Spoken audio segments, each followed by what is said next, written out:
Hello and welcome back to another episode of LMS Cast. I'm joined by a special guest. His name is Josh Spector. You can find him at joshspector.com. Also sign up for his newsletter fortheinterested.com. And he has a podcast called the I Want to Know podcast. And Josh helps expert businesses grow. And I'm really excited to dig into some of the product creation, marketing wisdom, communication, and teaching wisdom that you've developed over all your time doing this. But first, welcome to the show, Josh. Yeah, thanks so much for having me. I appreciate it. One of the things that jumped out to me about you was your skill sessions. Can you give us a little origin of how somebody who has some expertise might use skill sessions and how you crafted what those are? Yeah. So the basic model is let me start off with this. I think that I help experts grow their business, and obviously anyone who is an expert, when they're going to do it through products, they're trying to figure out what's the best way to package my expertise for people. And that sometimes is on-demand courses, sometimes that's cohort courses. Obviously, consulting and services is sort of its own separate thing. I have found that in most cases, most courses are overblown. They're bloated. Nobody needs 800 modules and 56 worksheets and whatever. I have found in most cases, cohort courses, people tend to be more interested in the community than they are necessarily the course itself. I also think cohorts, there's a certain, you have to be on at this particular time. There's, it's a sort of its whole other thing. And for the creator of it, you then have to be on at that specific time, and you're doing it over and over again with different people maybe. So for me, with everything I do, I am always trying to figure out how can I create the most value per minute, both for my customers and for myself. So the skill sessions model, which is really a way to package my expertise for my audience, came out of that. So the basic model is this. There are a series of 1 hour video presentations on Zoom, usually about a 45-minute presentation where I show you exactly how to do something specific. So I have one called the Client Generator, about how to get clients. I have one called the Product in a Day Creator, which is about literally how to create a product in a day. I have one called the Newsletter Social Playbook, which is how to use social media to grow your newsletter. I have one called the Niche Definer, which is about how to figure out and define your niche, right? So very specific things. And then I go through a presentation showing people how to do it, typically based on stuff that I have done, right? Proven things that have worked for me. And people can watch that. And at the end, we do 15 minutes of Q&A, and then that's it. The sessions up until now, this is about to change, but up until now, the sessions are available individually. So you can just buy one that interests you for $50, or you can get an annual membership, in which case you get all the sessions. You get to join live at the I do a session once every 2 months. So you can join live at the 6 sessions in the coming year while you're a member. You can ask questions. You get to vote on the topics. So when I'm going to do a new session, I send 3 potential topics to members, and whichever one they vote for is the one that I do. So I'm ensuring that I'm teaching not just what I want to teach, but what people actually want to learn. And then the other thing I added about, I don't know, maybe 6 months or so ago, was I added what I call monthly jam sessions, which are basically for members only, and they're essentially an open Q&A. So what I found was a lot of members have things that they want to learn or trying to figure out. They want feedback on their sales page, or, there's things that they want that I can help them with that maybe don't warrant a full hour-long skill session. So this is an opportunity for them to come on, ask me questions, and maybe in a 5 to 10 minute exchange, I can really help them move something forward. So that, in a nutshell, is the skill session model, right? It's a way to sort of package expertise and hopefully provide people with the most possible value per minute. Wow, that's awesome. So much wisdom in that. And I really noticed when I was digging into your site at joshspector.com the specificity of all the skill sessions. There's nothing abstract. There's like a problem, and then the solution is there. And I'm sure every one of these could be like a different episode on this podcast, but to kind of give us a taste of what's inside the product in a day creator, what does that look like? How do we create a product in a day? So, well, let me first talk to the specificity. So that is, I'm glad that you noticed that. Like it is very intentional. And I think one of the interesting things is the format of the skill sessions, right? The fact that I've got to be able to teach this in a 45-minute presentation, basically, means you can't do a sort of general newsletter course, right? You can't teach everything about newsletters in 45 minutes. So I actually think the format, it's a really good thing, right? You could do a course on how to build and launch and sell a product. I don't know, that could be 3 years worth of stuff, right? But by narrowing it in, right? And I'm always trying to sort of narrow it in. And what that does is, number one, it forces specificity and I think makes the information more valuable. We're not talking about theories of, any of that kind of stuff. We get very specific. And also it allows people to sort of watch it, take it, and go do it, right? Like start doing these things versus getting overwhelmed with information. So for example, in the product in a day creator, I share a few different suggestions of ways that you can create a product, but it's all about sort of, again, simplifying it. If you start from the premise that, okay, you're going to create, and by the way, it's create and launch and sell a product in a day. So like that is such a, so that right off the bat, you're not going to go invent some new widget in a day and get it manufactured and do any of that stuff, right? So a lot of it is repackaging stuff that maybe you've already done and figuring out ways to do something very simple. So one of the examples that I use in there is my For the Interested newsletter, which I published for like 7 years. One of the things I do at the end of the year is I literally go collect everything I've shared in the newsletter. And it's a curated newsletter. So some of it is links to blog posts I've written and videos and episodes of my podcast, but a lot of it is the best stuff I find from elsewhere about how to grow your audience and business. So all those newsletters exist, right? So I compile them all into a really simple PDF ebook, sell it. I've done it. This is the 4th year I've done it. I personally put it out as a pay what you can product. So people can download it for free or they can contribute. I think about 15% of people pay something for it. But that's an example where the creation of that product is literally copying and pasting all my newsletters into a PDF and putting up a sales page. So that's one of the examples that I sort of talk people through and show them how to do. Another example is, a lot of people, maybe they want to create some sort of course around their expertise. That can be really overwhelming. Do I need professional video? Do I need all this editing time? Do I need to like all this stuff? And one of the simple ways to do it is I say, pick, very similar to my skill sessions, pick something super specific that you can teach in 45 minutes or an hour, go on Zoom and teach it. Record the Zoom live, no editing, no anything, boom, you have a product, right?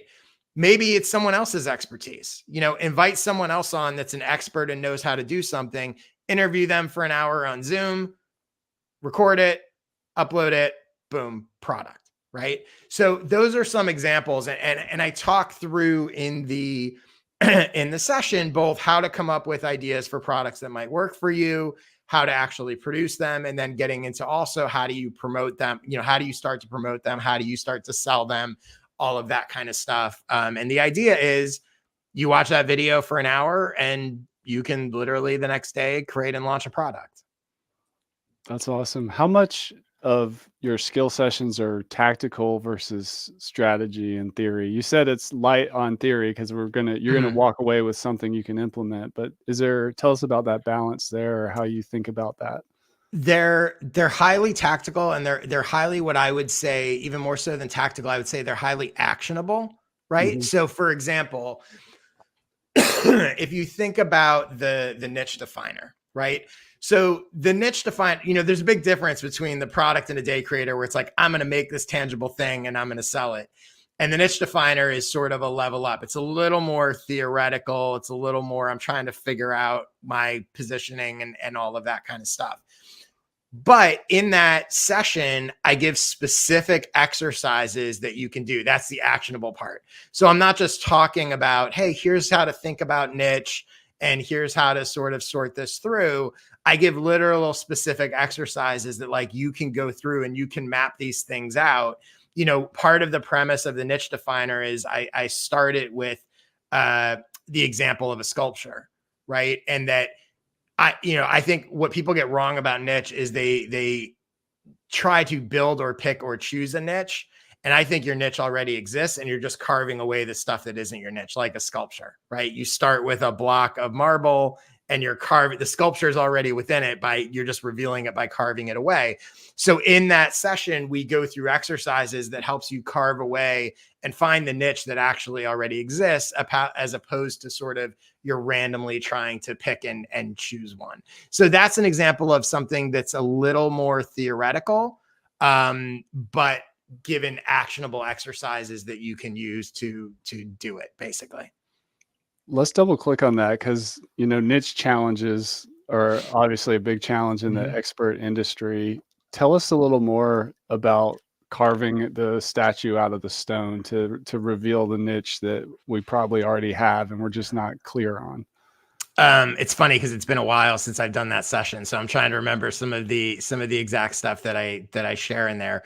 But the basic premise is, well, a couple things. So number one, I think one of the reasons why people are hesitant to commit to a niche is because they're worried that it's going to turn off. But I can help this person and that person and that person, or I want to do this thing and that thing and that thing. They're very worried about that abandoning of other stuff, right? I don't want to just focus on this, right?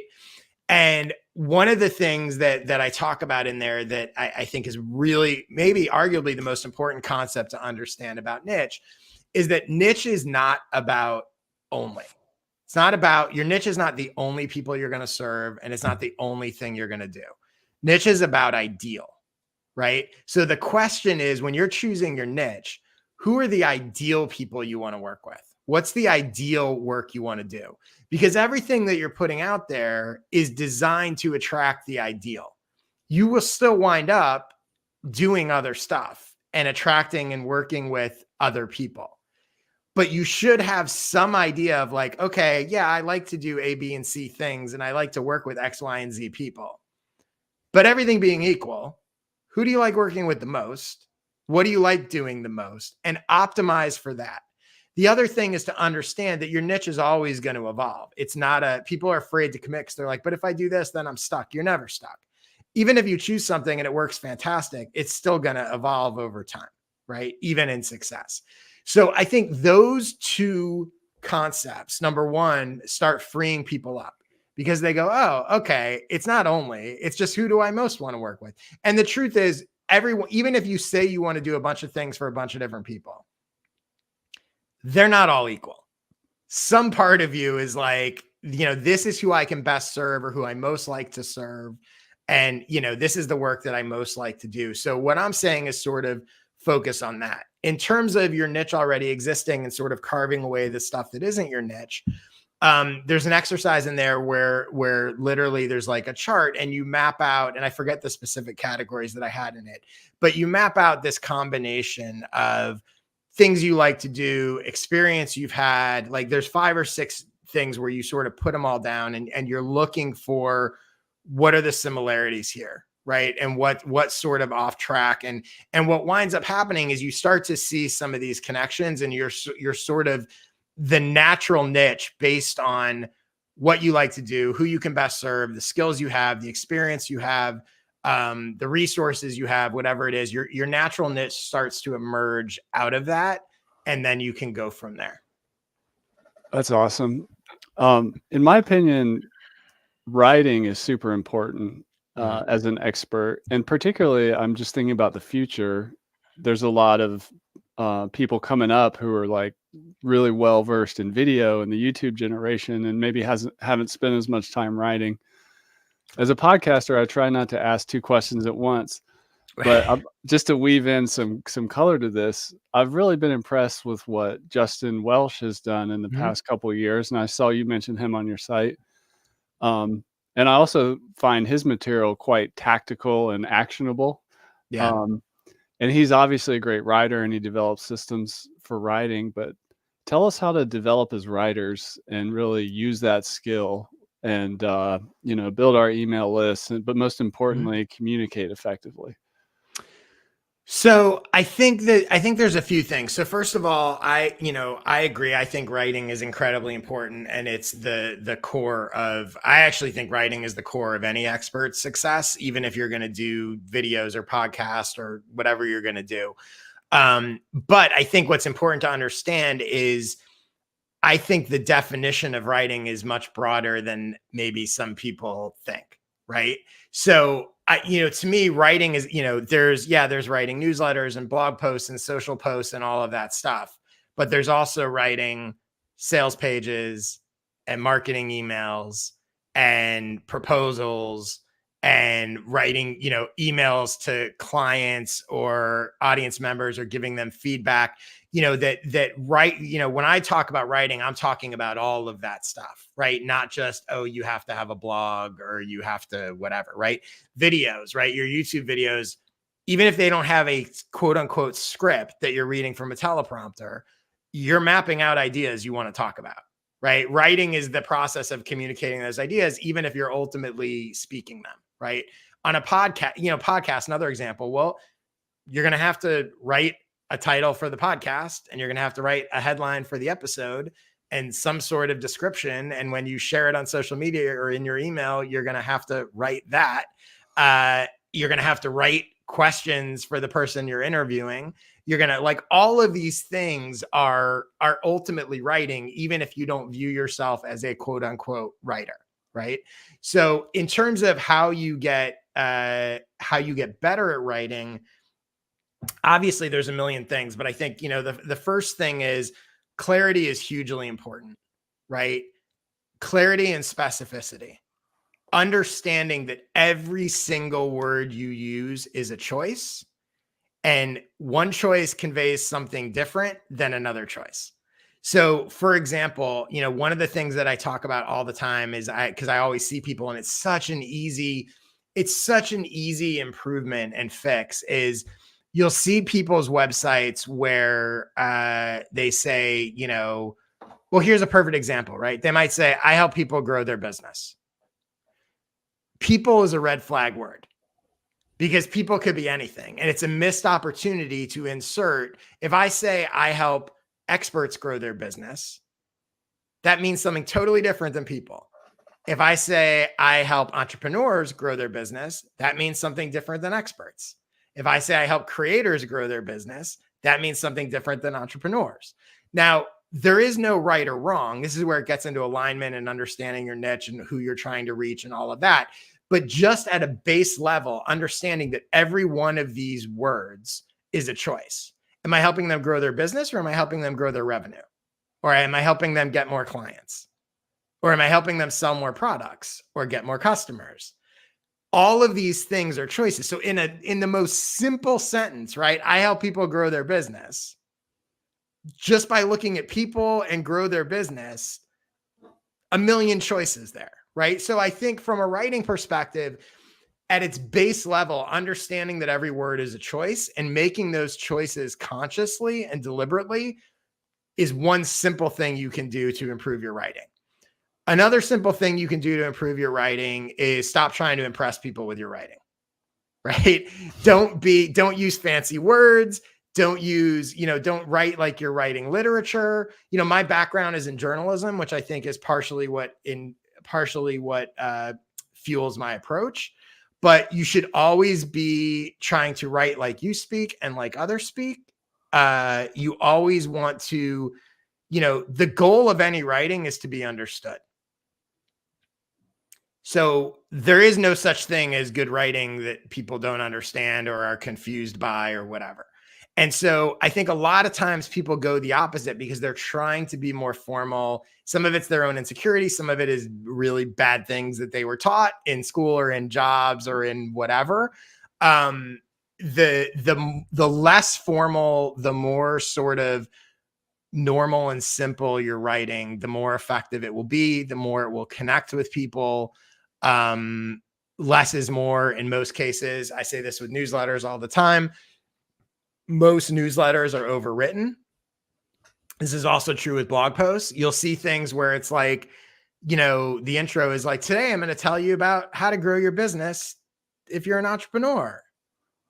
And then the next part is, here's how to grow your business as an entrepreneur. Why? Just tell me it. Why do you need to tell me what you're about to tell me? Right? If you look at newsletters, the intro paragraphs of most newsletters are completely pointless. They're just wasting words and taking up space and unnecessarily lengthening things. They think that they're helping people. They think that they're like, oh, I'm going to tell people what I'm going to tell them, and then that's going to give them an idea. Well, you could just tell them. And this goes back to sort of value per minute, right? By the way, same thing with podcasts, right? How quickly can you get into it? Now, different shows and different pieces of content serve different purposes and for different audiences, and that gets into alignment. But in general, everything's overwritten. So that's sort of another tip. And the third tip I'll give you, this is my favorite tactical writing tip of all, 100% guaranteed to make anything you write stronger. Whatever you write, when you're done, like when you're done, you've edited it, you think you're about to publish it, you're like, this is good, I'm unleashing this on the world. Do a word count. Then force yourself to cut 10 to 20% of the words. It will make it stronger every single time. And the reason I love this, besides that it works every time, what happens is when most people edit their writing, what you're doing is you're going through, and with each paragraph or sentence or each thing you look at, you're asking yourself, do I need this? And you're like, well, it's valuable. So chances are you're going to skew towards, yeah, I need it. It's good. Right. When you have to eliminate words, now you're going, instead of saying, is this valuable? You're saying, what is the least valuable? I have to remove 10%. I have to remove the least valuable stuff. And the difference in editing between looking at something and go, what's the least valuable versus is it valuable, will really tighten up your writing and make it much stronger. I write pretty tight to begin with, and still I'm amazed every time I do this at the end. I'm like, oh my God, there really was 10% or 20% I could cut, and it's much better. So yeah, that's a really simple one that anyone can do that always makes writing stronger. That was a lot of value per minute. Thank you. Yeah. See, there you go.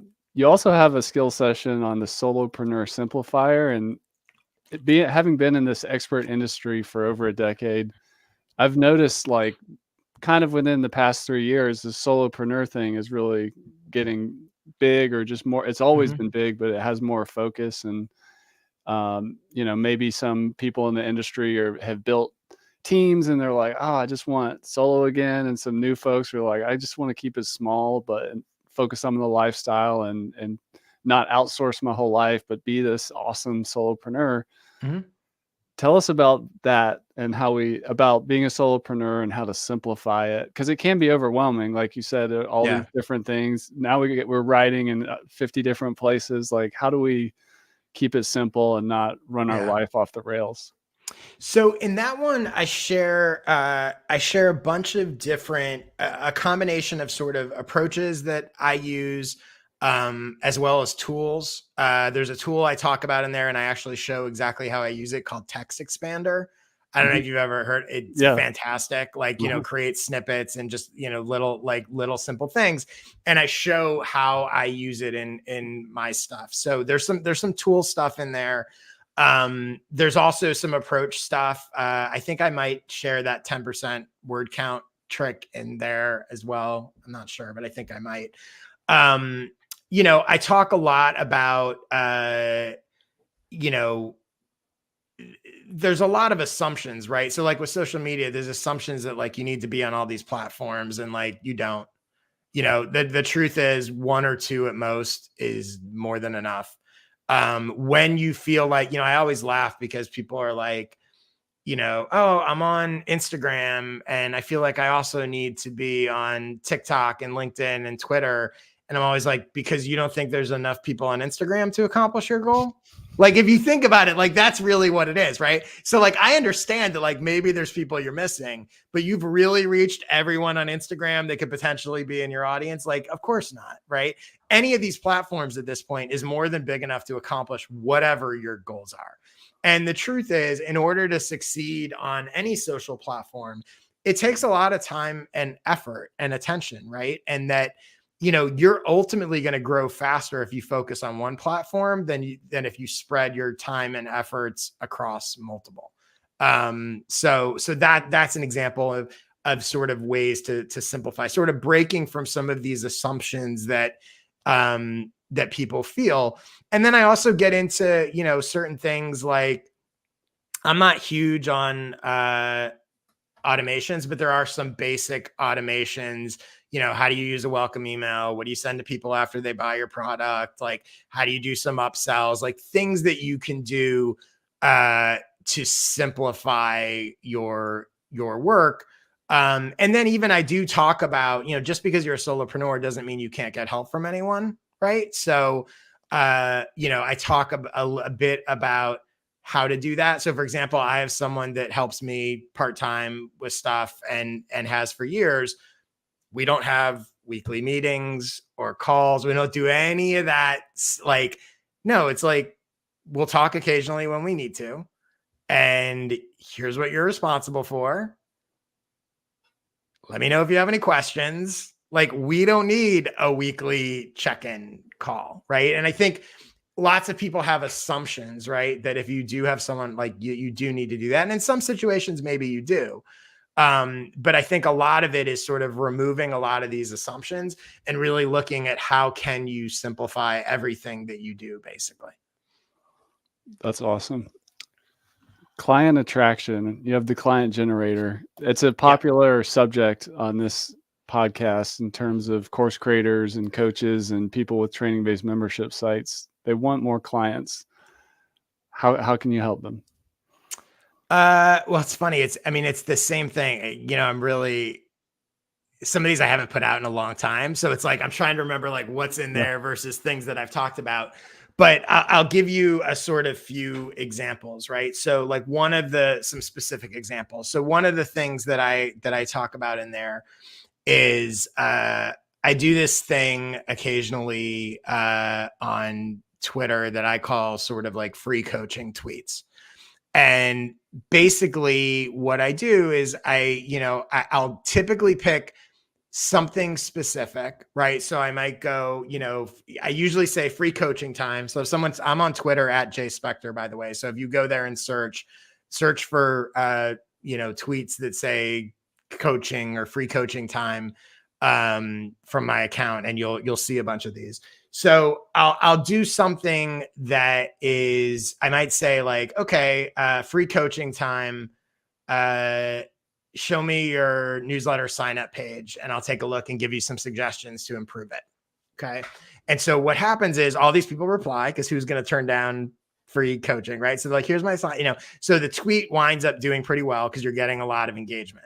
Then I'm going through and I'm just looking at in this case, their sign up pages and giving them some recommendations. Hey, your headline should be this, or you should have testimonials, or you should whatever it is, right? And what winds up happening with that is a couple of things. Number one, all that interaction, the tweet starts to perform really well in the algorithm. Number two, the people that I'm helping are like, oh my God, this is so cool. And they're more likely to buy my stuff. They're more likely to, book a coaching call with me or whatever it is. But the other thing that's interesting is all the people that didn't reply are seeing me coaching, literally, right? So, and what happens is they're seeing it at scale, right? That, wow, that was a really great point he gave to that guy. And what a really smart idea he gave to that woman, and blah, blah, blah, blah, blah. So that becomes, it's almost like a testimonial or like proof of whatever, like on steroids, right? Not just for the people you help individually, but for everybody else. And so I would do those pretty regularly. And I think anyone can do a version of that, right? To share your expertise. And it takes you out of, just again, it gets more specific because you're giving specific feedback to people about specific stuff. It takes you out of the just here's another tweet where I'm sharing my philosophy on whatever, right? And I'll do that too, but the difference between a tweet where I go, hey, here's 3 things you should have on your newsletter sign up page, and me doing that one-on-one coaching stuff. Number 1, it's going to get a lot more reach. Number 2, I'm going to sort of surface more stuff. I can also then repurpose some of that. So from a getting client perspective, that's way more powerful than just, hey, here's 3 things you should do. So that's one example of a way that you can, and that's really what the client generator is, right? It's a whole variety of actions you can take and things you can do like that are going to lead. I think another one in there is with a newsletter welcome email, right? So when people sign up to my newsletter, I'm not doing this right now, but I used to do it. I used to do it a lot more. They would sign up and I would ask them, tell me what you're working on. I'm happy to give you suggestion on how you can improve it or accomplish your goal or whatever. And, probably 35% or so, the people that subscribed would reply. It's also interesting because they're just shocked that someone wants to hear from them. They're like, I've never seen anyone like ask me whatever. And then when I reply back, they're really shocked because they can't believe anyone's paying attention. So someone might reply and they might go, oh, I've got this newsletter and I'm trying to grow it and blah, blah, blah. Right. So I would reply back to them and say, oh, here's a few things you might find helpful. Like I give them some specific suggestions. I checked out your page and your sign up page is missing this or whatever. Instead of saying people, you should say entrepreneurs or, pick a different word. And then I would say, here's an article, blog post I wrote about how to grow your newsletter. Here's a podcast episode about, ways to monetize your newsletter, whatever. I give them some relevant resources, which draws them deeper into my world. And then I might go, no, by the way, if you ever want, I have my skill sessions, which you can blah, blah, blah. Or if you want a coaching call, here's how that works. So I would have people literally go from sign up to the newsletter, reply to tell me about themselves, which by the way, they're telling me exactly what they're trying to figure out. So from a client perspective, that's someone else might reply and go, oh, I'm trying to figure out how to sell more products. Well, I can give them my product stuff, right? So I'm matching my expertise to their thing. And then I've had people literally turn around right from that and be like, let's book a call or buy my skill sessions or whatever, right? Just by having an automated welcome email that prompts a conversation and them telling me about themselves, as opposed to what most people do, which is congratulations, you're signed up for the newsletter. See you soon. So it's those kind of things, right? Little things you can do that can have a massive impact on your ability to get clients. I feel like social media is really misunderstood, and it's because there's 2 words there. There's social and there's media. And like with your Twitter example, here's 3 things I recommend. That's some great media. But when you actually do live coaching and there's all this conversation, that's the social part. And same with your reply to the welcome email. It's actual social stuff. People don't just want media. They want conversation and connection. 1,000%. And also I think with email, people forget that it's a 2-way medium. And completely different, 2-way medium and completely different than social. Because what's interesting is it's one of the reasons why I'm huge on newsletters. Like there's a million advantages of it over social media. So number 1 is it's algorithm proof. So whatever I send, they may not read it, but whatever I send's landed in everybody's inbox, right? That's, you're lucky if your tweet gets in front of 10% of your followers, right? Total difference. Number 2, they're reading it. It's a more intimate medium. So especially if you write in the way that you're writing to one person, as opposed to writing to everyone, you will never see me in a newsletter be like, hey, everybody. No, it always feels like you're writing to one person.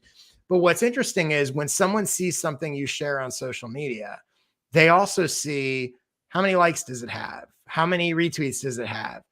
What are the replies? Is everyone else saying this is a dumb idea? I guarantee you there are people that think it's a smart idea until they see other people saying it's dumb. That doesn't happen in your inbox, right? So in an inbox, they are just one-on-one with you and processing what they think about it. They have no context for anything else, right? So I'll give you another example of this, where it's like when I was early on in my newsletter, because people have no context, I think everyone should be completely honest. Like, I'm not suggesting anyone lie about anything. But their interpretation of anything that's going on with you is solely based on what they hear from you. So the more excited you are, the more you sound like things are going well. Again, I'm not saying to lie, right? But the more you have that, the more they feel like, oh, this is a thing. So a really simple example of that is early on in my newsletter, I think I had asked some question or whatever, or maybe posted something, and 3 or 4 people replied, right? I didn't have a ton of subscribers, whatever. But the next week, I think I wrote like, oh, I was blown away by the replies to last week's newsletter. If you're in a vacuum, you don't know. You don't think I literally was blown away. I got 3 or 4 people to reply and it was great, but you have no idea how many subscribers. You read that and you're like, oh, everyone's replying. I should have replied. I had something to say about that. Like, oh, this is a thing that I'm part of, right? So the way you talk about things, and on social, that can't happen, right? On social, they can see, oh, this reached 30 people and it has 1 like. So he's blown away by 1 like. Like it's just a totally, totally different medium. But to go back to your point, yeah, the social is way more important than media. And so with that, understanding, one-on-one interactions and engagements on social or email or whatever, right? Way more powerful. I talk about, people ask me all the time, they're like, how do I get 1,000 subscribers to my newsletter? And I go, well, you get 1 subscriber 1,000 times. Stop looking to try to get, you don't get 1,000 subscribers. You get 1 by 1 by 1 by 1 by 1, right? And that's the truth of any of this, right? How do I get how do I get 20 clients? You get 1 client 20 times. How do I publish? I've published 300 and, my weekly newsletter I've published for 396 weeks in a row, something like that. And people go, how do you publish 300 news? I was like, you publish 1 newsletter 300 times. Like, it seems obvious, but I think it's a really important mindset that people don't have, because they see all these big numbers and they're sort of chasing that growth, and they don't understand that, like, all of those things, purchases, subscribers, any of that stuff, it's individuals making those decisions. And every individual interaction you have makes that person way more likely to do so. Related to that, 380 newsletters. Yeah. You have another skill session called the content maximizer and the content compass. For people with the expert's curse, who are experts in investing or a certain type of entrepreneurship or parenting or whatever it is, how do they kind of get a framework to get that expertise out and kind of not be overwhelmed with, oh my gosh, what am I going to write about? What am I going to make a course about? How to help us with the content writer's block? So let's start here. So the first key concept to understand is that everything is content. And I think people think about, oh, I need to create content like it's some other thing, right? It's the main especially if you have some expertise or whatever your business is day to day, right? If you go to your inbox and look at the last 100 emails that you've sent to people, I guarantee there's at least 20 pieces of content and probably more in there. Because your emails and your exchanges, whether it's teaching what you know, whether it's answering questions that people have had for you just related to your work, I'm not even talking about sort of content specifically, all of that is content, right? So a lot of times, people would ask me stuff, and there have been times that I have specifically said, let me email you that answer. Because emailing it's going to force me to write it, and now I can repurpose it. I literally can copy and paste it. I can, oh, that idea was interesting. Maybe I'll write something more about that or whatever. So number one, your inbox is full of potential content, right? all content is just sort of transferring the expertise that you have. Any question that anyone ever asks you, not just in an inbox or whatever, right? Something comes up in a meeting. What do you think we should do about this? Any question, your answer is content, right? Super easy. You start to put yourself in the mindset of recognizing that. Oh, that person asked me that. Oh yeah, everything is content. Okay, that's an easy post, right? As opposed to staring at a blank page and going, how do I come up with content? Right? Like it's some new and different thing. You're just transferring the stuff that's already existing. The other thing is, when you get into curation and going a step further, anything you find interesting is content. So the book you're reading, the TV show you watch, the YouTube video, the podcast you listen to, the whatever.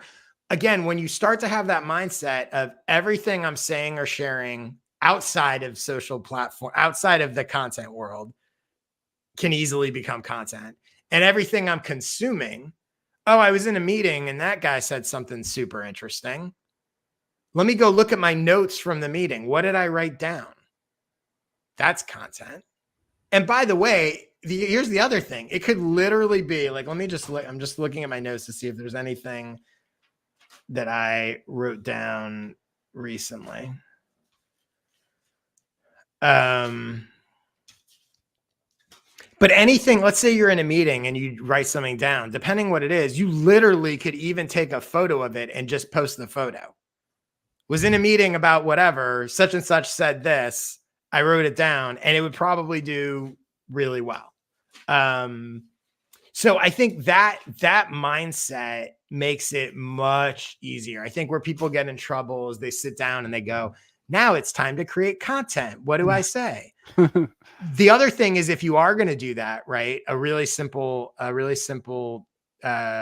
exercise you can do is sit down, think about who the audience is you want to attract or serve or help, right? As specific as possible. What they want, and more specifically, what the transformation is they want to make. They're at point A, they want to get to point B. Write a list of the 20 questions that person probably has, and or the 20 things that they need to know, right? So I'll show you right now. Give me we'll do an example right here. Throw an example of either it's someone you want to reach or just a hypothetical, right? Of this is the audience they want to reach and this is the transformation. And I'll show you how we would come up with content ideas. I think I want to make my first course. Let's say that's people come to us, they're like, yeah, I think I'm going to do this course thing and I want to become a course creator. That's my transformation. Okay, perfect. So if I were to sit here and think about that, I'd go, okay, what are 20 things that person who wants to create their first course needs to know or figure out, right? Or is wondering. Okay. And I'm just going to rattle these off the top of my head. My answer to every one of these is great content. Okay. What platform or technology do I use to host the course? How do I figure out what the course should be about? I don't have a connection to any audience. How do I make people aware of the course? How much should I charge for the course? Right. And these are such obvious questions, but that's the point, right? And the answers to all of these are super easy content. How do I get started? How do I map out what should be in the course? How do I decide if the course should be video or audio or written or any of that stuff? Should I be concerned if other people already offer courses on this subject? How do I actually collect the payments? How do I deal with taxes? What should I call the course? How many modules do I need? And by the way, once you start doing this, you could take any one of those questions and come up with 10, 15, 20 questions about that topic, right? So for example, I'll pick just one of them randomly, right? So let's pick the I'll do the payments one, right? How do I collect payments, right? Okay, well, what questions are within the payments one? Do I need to be incorporated as a business? Do I need a PayPal account? Can I take credit cards? Does my website need any kind of special security, right? What percentage should I be willing to give to the platform that's processing the payments? So you can see really quickly, there's infinite amounts of content ideas, right? And so I think once people do that and understand that, the excuse of like, I don't know how to create content kind of goes away, or should go away. That's awesome. Josh, that was a lot of value per minute. I told you that's what I try to do. You're a great teacher and the journalism background, wordsmith and communicator. I really appreciate it. Yeah, thank you. Tell us how we can find you on the internet. What are the best places and ways to connect with you and go deeper with you?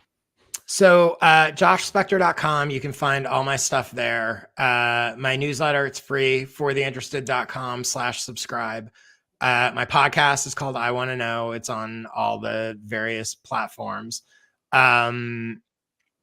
Also my skill session. So I mentioned before that there is going to be a slight change. So this, I know it's streaming live now. I'm not sure when this will come out, but on January 30th. So right now you can buy any of my skill sessions individually. You go to joshspector.com/sessions. You can get any of them individually for $50, or you can get a membership for $197 a year, and you get all of them, and you get to go to the coaching sessions and all of that stuff. On January 30th, I'm no longer going to be selling them individually. You'll only be able to get them with a membership, and the membership price is going up to $350 a year. So if you have any interest, now is the perfect time to buy them. If your price will never be raised. So if you become a member, your price isn't going to go up. When the price goes up, you'll just be getting a better deal. So joshspector.com/sessions to learn all about that. And yeah, I'm on Twitter @jspector. Well, thank you, Josh. I appreciate you coming on the show. And again, I'm super impressed with the specificity of all your stuff, really zeroing in on the problems and challenges and opportunities that are out there for experts. So keep up the great work, and thanks for coming on the show. Thank you. Thanks for having me. And thanks for giving me an excuse to try to remember everything I've taught in skill sessions a year ago. So I appreciate it.